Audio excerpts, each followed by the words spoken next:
Hi മച്ചന്മാരെ. അപ്പോൾ നമ്മൾ ഈ ഒരു സ്വിച്ച് ബോർഡ് കാണിക്കുന്നത് എന്താ വെച്ചാൽ, ഈ സ്വിച്ച് ബോർഡിൻ്റെ ഒരു അവസ്ഥ നോക്കിയിട്ട് ഞാനൊരു സൈറ്റിൽ മെയിൻ്റനൻസിന് വേണ്ടി പോയ സംഭവത്തിൽ കണ്ട ഇതാണ്. അതായത് ഇവിടെ സെക്ഷൻ വലിച്ചതും അല്ലെങ്കിൽ K6ൻ്റെ കേബിൾ വലിച്ചതും അല്ലെങ്കിൽ ക്യാമറിൻ്റെ കേബിൾ വലിച്ചതും അല്ലെങ്കിൽ നെറ്റ്വർക്കിൻ്റെ കേബിൾ വലിച്ചതും ഒക്കെ എല്ലാം ഈ സാധാ സർക്യൂട്ട് വയർ പോകേണ്ട പൈപ്പിലൂടെയാണ്. അതിന് സെപ്പറേറ്റോ കാര്യങ്ങളൊന്നുമില്ല. അപ്പോൾ ആ നാട്ടിൽ എന്താ വെച്ചാൽ ചെയ്യുന്ന രീതി പറഞ്ഞാൽ, ഇപ്പോൾ 10 രൂപക്ക് കരാർ പറയുകയാണെങ്കിൽ അതും എടുക്കാൻ ആളുണ്ട് സ്ക്വയർ ഫീറ്റിന്. കാരണം എന്താ വെച്ചാൽ അവിടുത്തെ അവസ്ഥ അങ്ങനെയാണ്.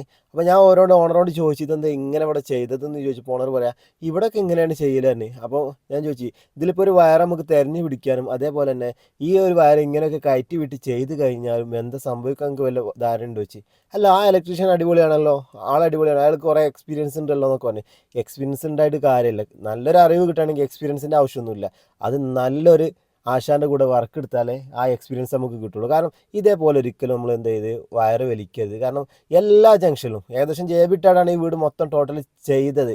അതേപോലെ തന്നെ എല്ലാ ജേബിലും കണ്ടമാനം ജോയിൻറ്റ്, അങ്ങോട്ട് പോണ ഫേസ് ഇങ്ങോട്ട് പോണ റൂമിലേക്ക് സെക്ഷനൊക്കെ ഒറ്റ ബ്രേക്കറേ ഉള്ളൂ. ആ വീട്ടിലേക്ക് ഓരോ റൂമിലേക്ക് 2 റൂം 3 റൂമിലേക്കൊക്കെ ഒറ്റ ബ്രേക്കറേ ഉള്ളൂ. അവിടെ പവറോ അല്ലെങ്കിൽ ഇൻവെർട്ടറോ ഒന്നും സെപ്പറേറ്റ് ചെയ്യാതെയാണ് ചെയ്തത്.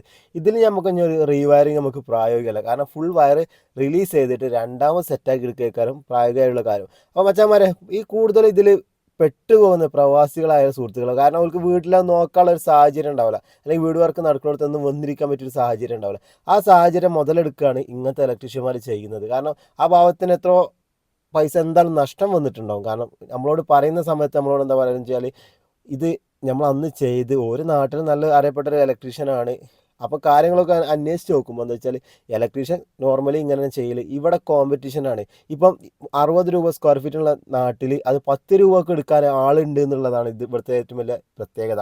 കാരണം എന്താ വെച്ചാൽ, അവരാണ് ഈ ഇലക്ട്രിക്കൽ ഫീൽഡിനെ ഈ എന്താ ചെയ്യുക ഇങ്ങനെ അവതാളത്തിലാക്കാനുള്ള കാരണം. കാരണം എന്താ വെച്ചാൽ, ഇങ്ങനെയൊക്കെ ചെയ്ത് കൊടുത്താൽ ആ പാവത്തിൻ്റെ അല്ലെങ്കിൽ ആ ക്ലൈൻറ്റിൻ്റെ ആ പൈസ പോകുന്നല്ലാതെ വല്ല കാര്യമുണ്ടോ? കാരണം AC ഉണ്ട്, അല്ലെങ്കിൽ ഇൻവെർട്ടർ ഉണ്ട്, അല്ലെങ്കിൽ ക്യാമറ ഉണ്ട്, അല്ലെങ്കിൽ ഓരോ സെക്ഷൻ സെപ്പറേറ്റ് വലിച്ചിട്ടുണ്ട് എന്ന് പറയുമ്പോൾ നമ്മൾ വിശ്വസിച്ച് എന്ത് ചെയ്യുക ഓരോ വർക്ക് ഏൽപ്പിക്കുന്നു. പിന്നീടുള്ള ഭവിഷ്യത്തുകളൊക്കെ നമ്മൾ നീറി നീറി നീറി അനുഭവിച്ചുകൊണ്ടേ ഇരിക്കുകയാണ്. ഇപ്പോൾ പല വീടുകളിലും ഇങ്ങനെ ഞങ്ങൾ കാണാറുണ്ട്. ഞാനത്ര വലിയ വലിയ തല തെറിഞ്ഞ ഇലക്ട്രീഷ്യൻ ആയതുകൊണ്ട് പറയല്ല, ഇങ്ങനെ സംഭവിക്കാതിരിക്കട്ടെ, ഇങ്ങനെ ചെയ്യാതിരിക്കട്ടെ, അതാണ് എപ്പോഴും പറയാനുള്ളൊരു കാര്യം. ഓക്കെ.